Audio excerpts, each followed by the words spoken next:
মুক্তাদির, যার নামে একটা প্রজন্ম চিনে বাংলাদেশি ভাইন কালচার। কারো মতে অশ্লীল, কারো চোখে নায়ক। একটা সময় ছিল বাংলাদেশে ইউটিউব মানেই সালমান মুক্তাদির। প্রেম, সম্পর্ক, বিয়ে, লাইফস্টাইল নিয়ে বরাবরই আলোচনায় থাকেন সালমান। সালমান মোহাম্মদ মুক্তাদির নামে তার ফেসবুকে 4.1 মিলিয়ন ফলোয়ার আছে। সম্প্রতি সালমানের এক সাক্ষাৎকারের পর সোশ্যাল মিডিয়ায় ঝড় উঠেছে। হঠাৎ করে দেশ ছাড়বেন বলেছেন সালমান। কেন এমন সিদ্ধান্ত? কি এমন ঘটলো? হুট করে কেন দেশ ছাড়তে চান হালের এই আলোচিত চর্চিত তরুণ? আমি বাংলাদেশ ছেড়ে চলে যাবো, এটাই আমার নতুন বাংলাদেশের পরিকল্পনা। সম্প্রতি সালমানের একটি সাক্ষাৎকার ভাইরাল হয়েছে, যেখানে তিনি দেশ ছাড়ার সিদ্ধান্তের কথা জানান। সেই সাক্ষাৎকারে নিজের বিয়ে, পারিবারিক জীবন, রাজনীতি, দেশের বর্তমান পরিস্থিতি সহ নানা বিষয়ে অকপটে কথা বলেন সালমান। এনসিপিতে কেন তিনি যোগ দেননি, তাকে কি রাখা হয়নি? এসব প্রশ্নের জবাবে তিনি বলেন, আমাকে রাখা হয়নি না, ডাকা হয়েছিল, আমি না করে দিয়েছি। আমি সবগুলোই বলবো। আমি আপনাকে ঠোঁট কাটা জবাবই দিব। আমি বাংলাদেশ ছেড়ে চলে যাব, এটাই আমার নতুন বাংলাদেশের পরিকল্পনা। আমি জানি আমি অনেক বড় হব, নিজের মতো স্বাধীন থাকতে চাই।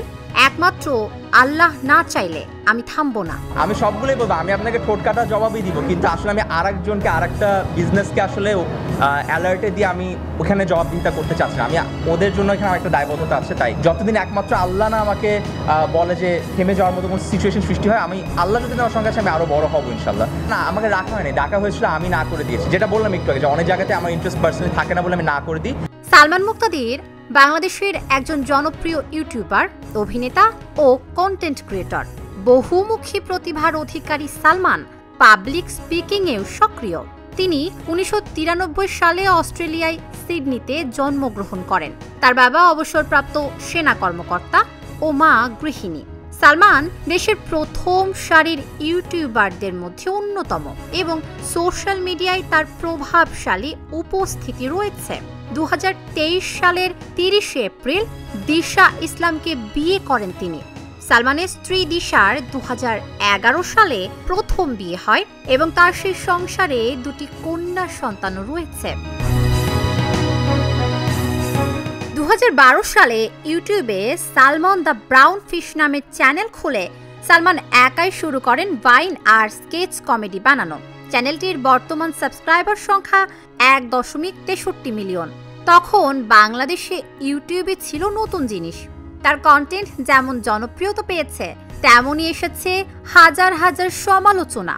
ধর্ম, সমাজ, সম্পর্ক নিয়ে খোলামেলা কথা বলার কারণে কয়েকবার পড়েছেন সমস্যায়। অনেকেই বলেছেন অশ্লীলতা ছড়াচ্ছেন, আবার অনেকে বলেছেন সত্যি কথা বলছেন সাহস করে।